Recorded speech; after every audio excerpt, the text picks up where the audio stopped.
Bacaan dari kitab kebijaksanaan. Kebijaksanaan itu bersinar dan tak dapat layu, mudah dipandang oleh yang kasih kepadanya, dan ditemukan oleh mereka yang mencarinya. Ia mendahului memperkenalkan diri kepada orang yang menginginkannya. Barang siapa pagi-pagi bangun demi kebijaksanaan, tak perlu bersusah payah, sebab kebijaksanaan itu ditemukannya duduk di dekat pintu. Merenungkan kebijaksanaan merupakan pengertian sempurna, dan siapa yang berjaga karena kebijaksanaan segera akan bebas dari kesusahan. Sebab kebijaksanaan sendiri berkeliling mencari orang yang patut baginya, dan dengan rela memperlihatkan diri kepada mereka yang mencarinya. Kebijaksanaan dijumpai pada tiap-tiap pemikiran mereka.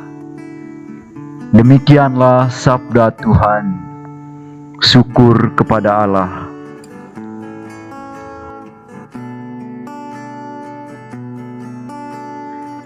Jiwaku haus padamu Tuhan, ingin melihat wajah Allah. Ya Allah, Engkaulah Allahku. Ku cari-cari dan kudambakan Engkau. Jiwaku menghauskan Tuhanku, laksana gurun gersang, tandus tanpa air. Jiwaku haus padamu Tuhan, ingin melihat wajah Allah. Semoga hamba boleh memandang Tuhanku, melihat kemuliaan-Mu yang besar. Cinta-Mu lebih berharga daripada hidup, hendaknya mulutku memuji-Mu. Jiwaku haus padamu Tuhan, ingin melihat wajah Allah. Demikianlah sepanjang hidupku, aku hendak menghormati Engkau. Jiwaku dikenyangkan dengan lemak dan sumsum. Aku bersorak-sorai dan memuji-muji. Jiwaku haus padamu Tuhan, ingin melihat wajah Allah. Jiwaku melekat padamu, tangan kananmu menopang aku.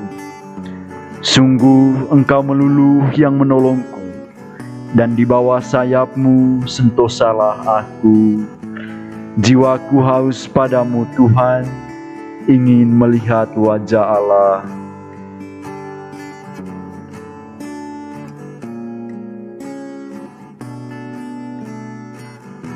Bacaan dari surat pertama Rasul Paulus kepada jemaat di Tesalonika.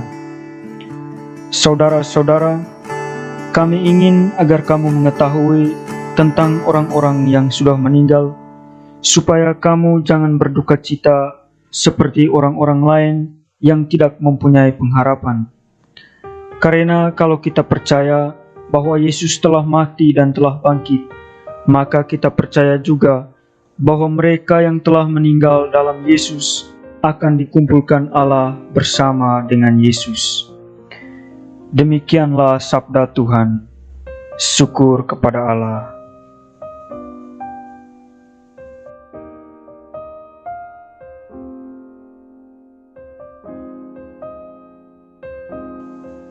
Inilah Injil Yesus Kristus menurut Santo Matius. Dimuliakanlah Tuhan. Pada suatu hari, Yesus mengucapkan perumpamaan ini kepada murid-muridnya. Hal kerajaan surga itu seumpama 10 gadis yang mengambil pelitanya dan pergi menyongsong mempelai laki-laki. 5 diantaranya bodoh dan 5 bijaksana. Yang bodoh itu membawa pelita, tetapi tidak membawa minyak. Sedangkan yang bijaksana, selain pelita, juga membawa minyak dalam buli-bulinya. Tetapi karena mempelai itu lama tidak datang-datang, mengantuklah mereka semua lalu tertidur. Tengah malam terdengarlah suara berseru, "Mempelai datang, songsonglah dia." Gadis-gadis itu pun bangun semuanya, lalu membereskan pelita mereka. Gadis-gadis yang bodoh berkata kepada yang bijaksana, "Berilah kami sedikit dari minyakmu, sebab pelita kami mau padam." Tetapi yang bijaksana menjawab, "Tidak, jangan-jangan nanti tidak cukup untuk kami dan untuk kamu. Lebih baik kamu pergi membelinya pada penjual minyak." Tetapi sementara mereka pergi membelinya, datanglah mempelai, dan mereka yang telah siap sedia masuk bersama dia ke dalam ruang perjamuan nikah.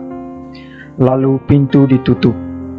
Kemudian datanglah juga gadis-gadis yang lain itu dan berkata, "Tuan, Tuan, bukakanlah kami pintu." Tetapi Tuan itu menjawab, "Sungguh, aku berkata kepadamu, aku tidak mengenal kamu. Karena itu, berjaga-jagalah, sebab kamu tidak tahu akan hari maupun saatnya." Demikianlah Injil Tuhan. Terpujilah Kristus.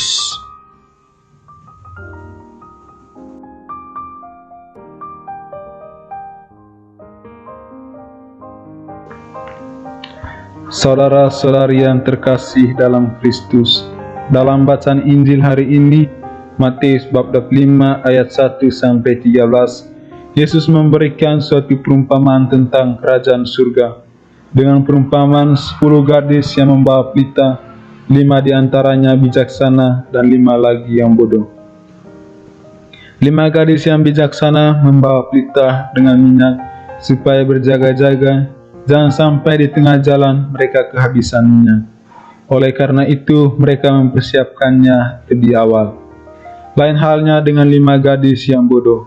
Mereka membawa pelita, tetapi tidak menyiapkan minyak. Karena 5 gadis yang bodoh tidak menyiapkan segala sesuatu sebelum pengantin datang, maka konsekuensinya mereka tidak diizinkan masuk dalam perjamuan kawin. Saudara-saudari yang terkasih dalam Kristus, hendaklah kita menjadikan pelita bagi sesama, memberikan terang bagi dunia. Hidup di zaman modern ini, kita sangat sulit untuk menemukan orang yang tepat untuk kita dijadikan contoh, sekaligus tempat yang nyaman untuk berlindung. Di zaman era digital ini, banyak orang selalu mengingini yang instan, dan banyak menjadikan manusia, terlebih khusus kita anak muda, menjadi hamba teknologi. Hendaknya anak muda zaman sekarang menjadi pelita dan terang bagi sesama. Kita adalah masa depan gereja. Kita juga harus menjadi contoh semangat misioner. Kita harus menjadi contoh kelima gadis bijaksana yang selalu siap sedia dalam segala hal agar jangan tersesat. Kita juga jangan sampai terlena dengan perkembangan zaman. Kita harus pandai melihat zaman. Jangan menjadi seperti 5 gadis yang bodoh yang tidak mempersiapkan segala sesuatu, tapi jadilah seperti gadis yang bijaksana yang pandai melihat zaman. Dunia ini adalah tempat ziarah menuju rumah Bapa. Dalam dunia ini, kita akan melihat penderitaan di mana-mana. Semuanya itu ada di sekitar kita. Hendaklah kita menjadi terang bagi mereka yang terpinggirkan dari keluarga. Kita harus menjadi terang bagi mereka, memberi mereka semangat dengan terang Injil, sebagaimana Kristus menghibur mereka yang terpinggirkan. Hendaknya kita setidaknya sedikit bisa mengikuti teladan Kristus. Kita dijadikan terang bukan hanya bagi mereka yang masih bersiara di dunia ini, tetapi juga bagi mereka yang telah meninggal. Kemenangan Kristus di atas salib atas dosa manusia merupakan jalan keselamatan, sekaligus kita yang masih hidup harus memiliki pengharapan. Dalam surat pertama Rasul Paulus kepada jemaat di Tesalonika, Paulus memberi pengharapan kepada mereka yang telah meninggal, bahwa dalam Kristus mereka diselamatkan. Dalam ayat ke-14 ia mengatakan, "Jikalau kita percaya bahwa Yesus telah mati dan telah bangkit, maka kita percaya juga bahwa yang telah meninggal dalam Yesus akan dikumpulkan Allah bersama-sama dengan Dia." Saudara-saudara, percayalah, hanya dalam nama Yesus saja ada keselamatan. Saudara-saudara, jadilah lilin kecil dalam altar Tuhan yang memberikan terang bait Allah.